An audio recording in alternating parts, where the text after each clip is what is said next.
Hi friends, welcome to MM interior Salem. நம்ம நாமக்கல் ராசிபுரம்ல ஒரு வீட்டுக்கு வந்து நம்ம யூபிஎஸ் இன்டீரியர் ஒர்க் செஞ்சு கொடுத்துருக்கோம். இப்போ நம்ம இருக்கிற அந்த வீட்டில் தான் இருக்கோம். கஸ்டமர் நம்ம கூட தான் இருக்காங்க. வாங்க அவங்களோட ரிவ்யூ நம்ம கேட்கலாம். Hi ma'am. Hi sir. நம்ம எம்எம் இன்டீரியர்லேருந்து வராங்க. அப்படி நம்ம எம்எம் இன்டீரியர் உங்களுக்கு எப்படி தெரியும்?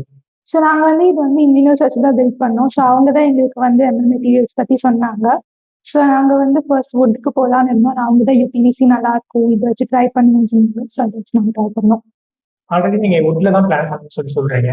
ஸோ நம்ம வுட்டுக்கும் நம்ம யூபிஎஸ்சியும் கம்பேர் பண்ணும்போது ப்ரைஸிங் இந்த குவாலிட்டி எப்படி ஃபீல் பண்ணுறீங்க? சரி, நாங்கள் வுட்டுக்கு பார்க்கும்போது ப்ரைஸிங் வந்து ரொம்ப அதிகமாக இருந்தது. யூபிவிசி பார்த்தா ரொம்ப கம்ஃபர்டபுளாக இருந்துச்சு, எங்கள் ப்ரைஸ் ரேஞ்சுக்கு இருந்துச்சு. குவாலிட்டி பார்த்தா சேம் அஸ் வுட், அது பெட்டர் தென் வுட் சொல்லலாம். ஸோ யூபிவிசி நாங்கள் இன்னும் பெட்டராக ட்ரை பண்ணலாம். ஆல் ஓவர் நம்ம எம்எம் மெட்டீரியல்ஸ்க்கு அவுட் ஆஃப் 10க்கு என்ன ரேட்டிங் பண்ணி கொடுப்பீங்க? ஸோ நாங்கள் ஓவரால் பார்க்கும்போது ப்ரைஸ் குவாலிட்டி எல்லாமே சாட்டிஸ்ஃபேக்டராக இருந்தது. ஸோ நான் வந்து ஒரு 9.5 கூட கொடுக்கலாம். தேங்க்யூ. தேங்க்யூ.